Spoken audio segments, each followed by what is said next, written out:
छात्रों, आज ऑनलाइन के माध्यम से हम डिग्री 2 का थर्ड पेपर जो भारतीय संविधान आपको पढ़ना है, यह पेपर MA सेमेस्टर 1 में भी यह पेपर है और परीक्षा नज़दीक है, तैयारी आपको करनी है।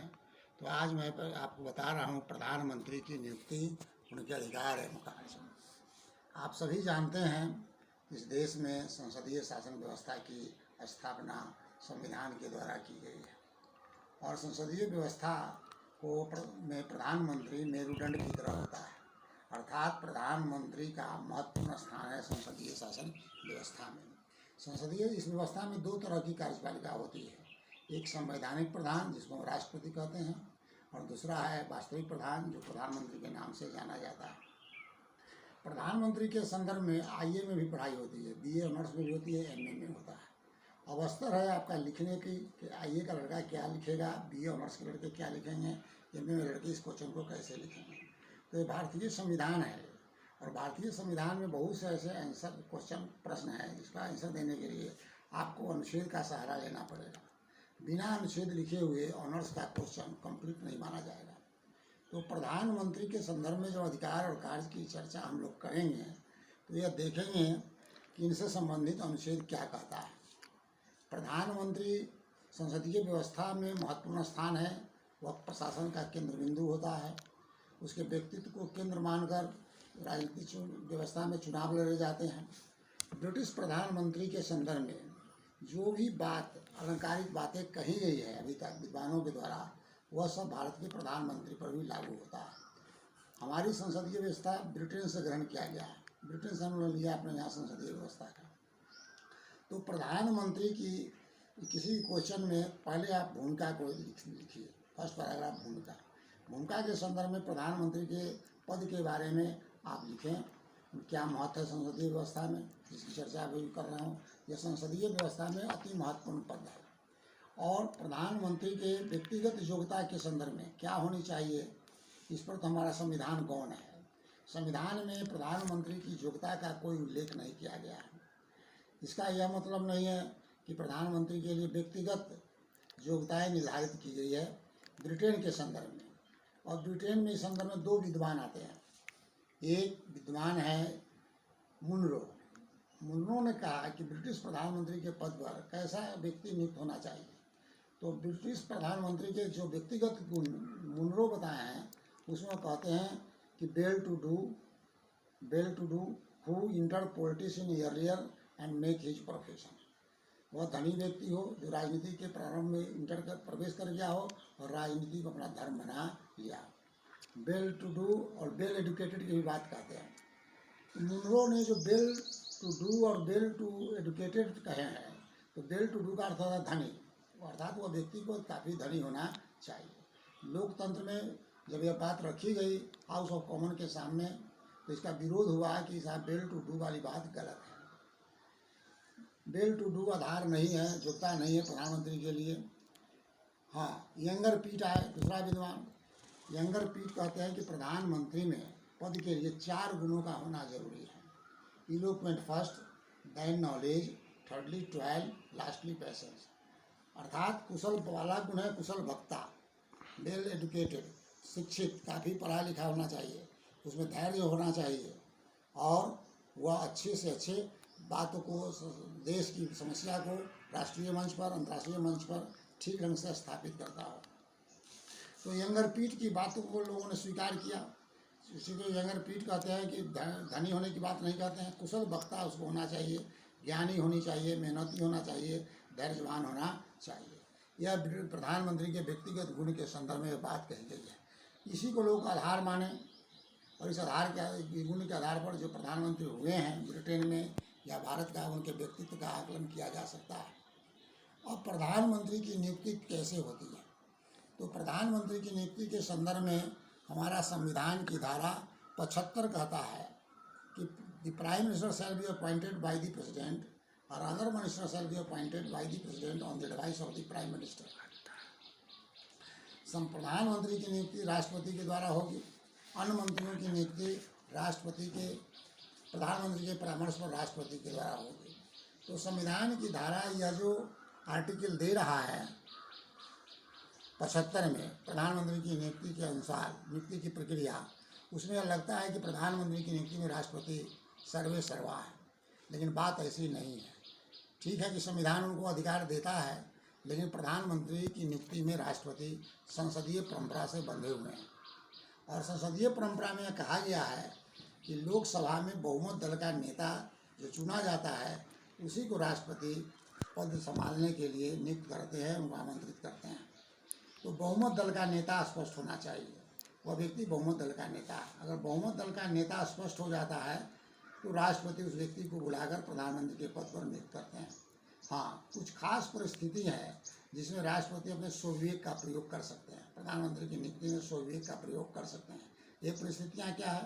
पहला कि जब बहुमत दल का नेता स्पष्ट न हो, बहुमत दल का नेता स्पष्ट न हो, एक से अधिक व्यक्ति उस पद के दावेदार हो, तो इन परिस्थितियों में राष्ट्रपति अपनी नियुक्ति में स्वविवेक का प्रयोग कर सकते हैं। लेकिन राष्ट्रपति को स्वविवेक के प्रयोग करते समय इस बात को ध्यान में रखना पड़ता है कि जिसको हम नियुक्त करने जा रहे हैं वह संसद में विश्वास मत प्राप्त करेंगे कि नहीं करेंगे। अगर विश्वास मत प्राप्त नहीं करते हैं वह, तो राष्ट्रपति की शिकायत होती है और यह कहा जा सकता है कि राष्ट्रपति ने प्रधानमंत्री के कैंडिडेट के सिलेक्शन में ठीक से अपने स्वविवेक का प्रयोग नहीं किया है। उदाहरण स्वरूप, जब मोरारजी भाई प्रधानमंत्री थे, उनके मंत्रिमंडल के समय में पार्टी में विभाजन हो गया जनता पार्टी का एक सहयोगी चरण सिंह के नेतृत्व में पार्टी से अलग हो गए और प्रधानमंत्री के दो व्यक्ति दावेदार हो गए, मोरारजी भाई देसाई और चौधरी चरण सिंह। उस टाइम में राष्ट्रपति हमारे नीलम संजीव रेड्डी थे। नीलम संजीव रेड्डी ने पहले चरण सिंह को बुलाया, उनको शपथ ग्रहण कराया, संसद में बहुमत सिद्ध करने का समय दिया, लेकिन चरण सिंह अपना बहुमत सिद्ध नहीं कर सके और चरण सिंह की सरकार गिर गई। तो जनता पार्टी के जो अन्य लोग थे वह उस टाइम राष्ट्रपति पर आरोप लगाए कि इन्होंने अपने विवेक का दुरुपयोग किया है, इस पर हम महाभियोग लगाएंगे या करेंगे, बहुत बड़ी बात कही गई नीलम संजीव रेड्डी को। लेकिन उससे यह स्पष्ट हो गया कि राष्ट्रपति को स्वविवेक का प्रयोग बहुत ईमानदारी पूर्वक करना पड़ता है और ऐसा देखा गया है चरण सिंह के केस में। अब प्रधानमंत्री के अधिकार और कार्य क्या है, तो प्रधानमंत्री के अधिकार और कार्य के संदर्भ में ये हम देखेंगे कि संसदीय व्यवस्था का मेरुदंड है और भारतीय शासन व्यवस्था का वो प्रधान है। प्रधानमंत्री ही सभी, यद्यपि सारे काम राष्ट्रपति के द्वारा होते हैं, लेकिन राष्ट्रपति के जितने अधिकार कार्य है उसमें प्रधानमंत्री से परामर्श लेते हैं। संसदीय व्यवस्था में प्रधानमंत्री को सबसे पहला और महत्वपूर्ण कार्य मंत्रिपरिषद का निर्माण करना है। मंत्रिमंडल के निर्माण करते समय प्रधानमंत्री को कई बातों को ध्यान में रखना पड़ता है और पूरा देश यह देखता है कि मंत्रिमंडल का निर्माण करते समय अपने राजनीतिक सूझबूझ या कौशल का क्या प्रदर्शन कर रहे हैं। प्रधानमंत्री को मंत्रिमंडल का निर्माण करने का काम सबसे कठिन कार्य है। वह उसमें हर एक जाति क्षेत्र विशेष के लोगों को प्रतिनिधि देना पड़ता है। मंत्रिमंडल के निर्माण करने में अगर प्रधानमंत्री से चूक हो जाती है तो पार्टी में विरोध हो सकता है, विद्रोह हो सकता है। इन सारी बातों को ख्याल करते समय प्रधानमंत्री ख्याल करते हैं और इन सब बातों को ध्यान में रखकर ही अपने मंत्रिमंडल का निर्माण करते हैं। वो अपने मंत्रिमंडल का निर्माण ही नहीं करता है, मंत्रियों के बीच विभागों का वितरण भी करता है। किस मंत्री को कौन सा कार्य दिया जाएगा, उनका मंत्रिमंडल में रैंक क्या होगा, इसका निर्धारण प्रधानमंत्री ही करते हैं। और प्रधानमंत्री को मंत्रिमंडल के निर्माण में ब्रिटेन के प्रधानमंत्री की तरह ही अधिकार प्राप्त है। जितना ब्रिटेन के प्रधानमंत्री अपने स्वतंत्र विवेक का काम लेते हैं, विवेक का, उसी तरह से भारत का प्रधानमंत्री भी मंत्रिमंडल के निर्माण में उनकी महत्वपूर्ण भूमिका है। वह मंत्रिमंडल का निर्माण करता है, पालन करता है और संहार करता भी है। एक साथ तीनों काम प्रधानमंत्री को देखना पड़ता है। वह निर्माण करता भी है कि कौन सा व्यक्ति हमारे मंत्रिमंडल के बनेंगे, नहीं बन रहेंगे, किनको कौन विभाग दिया जाएगा, ये सारा निर्धारण प्रधानमंत्री अपने स्तर से करते हैं। वह मंत्रिमंडल का संहार करता कैसे है, तो मंत्रिमंडल के सारे सदस्य, मंत्रिमंडल में जब वो प्रधानमंत्री इस्तीफा देता है तो पूरे मंत्रिमंडल भंग हो जाती है। पूरे मंत्रिमंडल भंग कर सकता है, सिफारिश कर सकता है राष्ट्रपति को, इसलिए वो संहार करता भी है। तो मंत्रिमंडल के निर्माण करता, उसके पालन करता, उसके संहार करता के रूप में उसकी बहुत वास्ट पावर है। इसके बारे में ग्लैडस्टोन कहते हैं, the prime minister is the keystone of the cabinet arch. Prime minister को के स्टोन कहा गया है, कैबिनेट आर्ट। उसको रामजय मीनू कहते हैं। The cabinet is the steering wheel at the ship of the state and the prime minister is the steersman. वह राज्य रूपी जहाज का मुख्य चालक है होता है। वह अपने कुशल विवेक का परिचय देकर राज्य रूपी जहाज को गंतव्य स्थान तक पहुंचा सकता है, और अगर प्रधानमंत्री निर्णय लेने में कोई गलती करते हैं तो राज्य रूपी जहाज को बीच में डुबो सकता है। इसलिए प्रधानमंत्री द्वारा जो निर्णय लिए जाते हैं, महत्वपूर्ण निर्णय, वह काफ़ी सूझबूझ से लेता है। अभी तक जो प्रधानमंत्री भारत में हुए हैं, सबों ने अपने राजनीतिक सूझबूझ का परिचय अच्छे ढंग से दिया है। वर्तमान प्रधानमंत्री को देखें, कई महत्वपूर्ण निर्णय लिए हैं, इसमें काफ़ी सूझबूझ का परिचय प्रधानमंत्री ने दिए हैं। इसलिए मंत्रिमंडल का निर्माण करने में, उसको पालन करने में मंत्रियों का राजनीतिक भविष्य प्रधानमंत्री के हाथ में बंधा रहता है। कोई भी मंत्री प्रधानमंत्री से विरोध करके मंत्रिमंडल में नहीं रह सकता है। उसके लिए ही रास्ता है कि वह त्याग पत्र दे। कोई प्रधानमंत्री का विरोध करके मंत्रिमंडल का सदस्य नहीं बन सकता है। प्रधानमंत्री मंत्रिमंडल को लेकर चलता है। मंत्रिमंडल अपने कार्य के लिए सामूहिक रूप से संसद के प्रति उत्तरदायी होता है। ये सामूहिक रूप से संसद के प्रति उत्तरदायी होते हैं। तो मंत्रिमंडल के गठन में उसकी भूमिका को हम लोग रेखांकित कर रहे हैं, देख रहे हैं।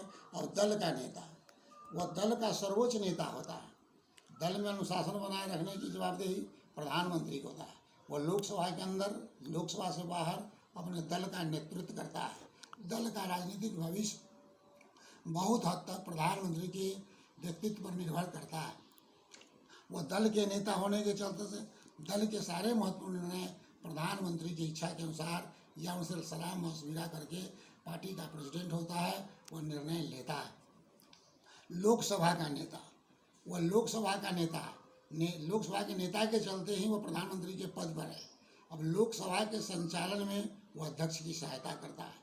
अध्यक्ष, लोकसभा का अध्यक्ष प्रधानमंत्री से मिलकर ही एजेंडा तय करते हैं। लोकसभा की जब बैठक होती है, उसमें अपने पार्टी के सदस्यों को वह नियंत्रण में रखता है, उसे आवश्यक दिशा निर्देश दे सकता है। जब प्रश्नकाल का समय आता है, मंत्रियों से प्रश्न पूछे जाते हैं, प्रधानमंत्री वहाँ रहते हैं। अगर कोई मंत्री संतोषजनक उत्तर नहीं देते हैं किसी विषय पर, तो प्रधानमंत्री अपने सदस्य मंत्रियों को बचाव में खड़े होते हैं और प्रधानमंत्री उत्तर देते हैं। इसलिए दल में जो भी प्रधानमंत्री घोषणा करता है, वह सरकारी घोषणा समझी जाती है, और उसी का व्यक्तित्व को केंद्र मानकर उनके राजनीतिक दल जिससे जुड़े हुए हैं, वह राजनीतिक चुनाव में भाग लेते हैं। उनके व्यक्तित्व के आधार पर ही राजनीतिक चुनाव का फैसला होता है। उसके बाद राष्ट्रपति और प्रधानमंत्री मंडल के बीच कड़ी के रूप में तीसरा टॉपिक है, क्वेश्चन है माने पॉइंट है, राष्ट्रपति और मंत्रिमंडल के बीच कड़ी के रूप में। प्रधानमंत्री राष्ट्रपति और मंत्रिमंडल के बीच कड़ी के रूप में भी कार्य करता है। मंत्रिमंडल के निर्णय से राष्ट्रपति को अवगत कराते हैं। राष्ट्रपति का उस पर क्या विचार है, फिर मंत्रिपरिषद में रखते हैं। उनके मंत्रिपरिषद को कोई भी सदस्य को यह व्यक्तिगत अधिकार नहीं है कि वह राष्ट्रपति को जाकर मंत्रिमंडल के निर्णय से अवगत कराए। ऐसा यह काम प्रधानमंत्री ही करता है। तो दोनों के बीच में, राष्ट्रपति और मंत्रिमंडल के बीच में एक सेतु का काम हमारे प्रधानमंत्री करते हैं। अंतर्राष्ट्रीय क्षेत्र में देश का प्रतिनिधित्व, अंतर्राष्ट्रीय जगत में जब भी प्रधानमंत्री कोई सम्मेलन में भाग लेने के लिए जाते हैं, किसी देश की सरकारी यात्रा पर जाते हैं, तो वह किसी पार्टी के नेता की हैसियत से नहीं जाते हैं, वह भारत के प्रधानमंत्री की हैसियत से जाते हैं। हमारे प्रधानमंत्री का मान या अपमान, देश का मान या अपमान समझा जाता है। वह कई प्रकार के अंतर्राष्ट्रीय सम्मेलनों में भाग हो लेते हैं, समझौता कर सकते हैं, ग्रुप के किए गए समझौते की संशोधन कर सकते हैं। यहाँ पर हमारे प्रधानमंत्री के जो अधिकार है, वो अमेरिका के राष्ट्रपति से ज़्यादा महत्वपूर्ण है। अमेरिका का राष्ट्रपति दूसरे देश के साथ संधि तो कर सकता है, समझौता तो कर सकते हैं, लेकिन उनके संधि और समझौते को सीनेट में संपुष्टि के लिए भेजा जाता है। जब तक सीनेट उसको संपुष्ट नहीं करता है, तो राष्ट्रपति के द्वारा लिए गए सारे जो समझौता है वो गलत माना जाता है, प्रभावकारी नहीं होता है। हमारे प्रधानमंत्री किसी देश के साथ संधि या समझौते करते हैं, तो उसकी संपुष्टि राज्यसभा या लोकसभा से नहीं होती है, वो अंतिम समझा जाता है। जितने भी समझौते हुए, ताशकंद समझौता देखिए 1971 में भारत पाकिस्तान के बीच में समझौता हुआ से, उसके पहले चीन के साथ समझौता किया, सब पर प्रधानमंत्री किए हैं। उसको संसद से अनुमोदन की जरूरत नहीं है। काफ़ी अधिकार उनको यहाँ दिया गया है। भले ही विदेश विभाग प्रधानमंत्री के पास हो या नहीं हो, लेकिन प्रधानमंत्री विदेश के नीति के निर्धारण में इसकी अहम भूमिका होती है। यह विदेश नीति का निर्धारण, किस देश के साथ हमको कौन सा संबंध स्थापित करना है, नहीं करना है, व्यक्तिगत निर्णय प्रधानमंत्री का होता है। नियुक्ति संबंधी अधिकार, महत्वपूर्ण पदों पर जितनी नियुक्तियां होती है यद्यपि वह राष्ट्रपति के द्वारा होती है, लेकिन वास्तव में ये सारे महत्वपूर्ण नियुक्तियां प्रधानमंत्री के परामर्श पर ही राष्ट्रपति के द्वारा होता है। इसलिए हम नियुक्ति संबंधी अधिकार में भी प्रधानमंत्री का जो अधिकार है वो अमेरिका के राष्ट्रपति से ज़्यादा है। अमेरिका के राष्ट्रपति जितनी महत्वपूर्ण पदों पर नियुक्ति करते हैं वो सबकी संपुष्टि सीनेट में होता है। बिना संपुष्टि, जब तक सीनेट संपुष्ट नहीं करेगा तब तक वह नियुक्ति वाला कार्य अधूरा माना जाएगा। अब हम लोग निष्कर्ष के रूप में आते हैं। प्रधानमंत्री के अधिकार कार्य से जुड़े हुए महत्वपूर्ण तथ्यों के अवलोकन करने के बाद हम इस निष्कर्ष पर आते हैं कि भारतीय शासन व्यवस्था में प्रधानमंत्री का स्थान बड़ा महत्वपूर्ण है। प्रधानमंत्री के व्यक्तित्व एवं कृतित्व पर पूरा देश का राजनीतिक भविष्य टिका हुआ है। लॉर्ड एक्सपोर्ट ने ठीक ही लिखा है, the office of the prime minister is what its holder choose to get it. एक प्रभावशाली व्यक्ति जब इस पद पर आता है तो अपने पद की गरिमा में वृद्धि करता है, वो अधिक शक्तिशाली बनाता है। एक कमजोर व्यक्तित्व वाला व्यक्ति अगर इस पद पर आसीन हो जाए तो इस पद की महत्ता को वह ऊंचाई तक नहीं ले जा सकता है। धन्यवाद।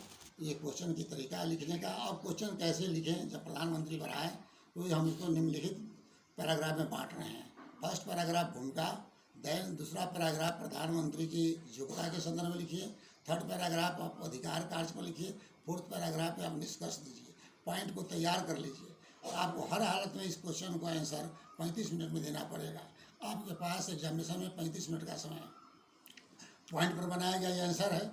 अगर आप 30 मिनट तक लिखने के बाद आप देखें कि 30 मिनट तक हम कितना लिखे हैं, अगर आपको लगे कि साहब 5 मिनट में हम शेष बात नहीं लिख सकते हैं तो वहाँ आप संक्षेप कर दीजिए। पॉइंट अधिकार कार्य में 5-6 अधिकार कार्य है, 4 ठो आप लिखिए और 2 ठो से लिखिए कि पैराग्राफ चेंज करिए। प्रधानमंत्री के उपयुक्त अधिकार के अतिरिक्त अन्य अधिकार भी है, सिर्फ पॉइंट लिखकर छोड़ दीजिए। निष्कर्ष लिखिए। क्वेश्चन में इंट्रोडक्शन और निष्कर्ष का होना बहुत जरूरी है। इंट्रोडक्शन क्या है? क्वेश्चन आंसर का मस्तिष्क है और निष्कर्ष निचोड़ है। इसलिए आपका इंट्रोडक्शन पढ़ने से ही ऐसा लगे कि प्रधानमंत्री के बारे में लड़का को क्लियर कट कंसेप्शन है, वह जानता है। इसलिए इंट्रोडक्शन को प्रभावशाली लिखना चाहिए। निष्कर्ष अपनी होनी चाहिए, निचोड़ अपनी भाषा में, सारे क्वेश्चन का आंसर अपनी भाषा में लिखें। फिर दूसरे बार हम लोग दूसरे क्वेश्चन के साथ मिलेंगे आपसे। धन्यवाद।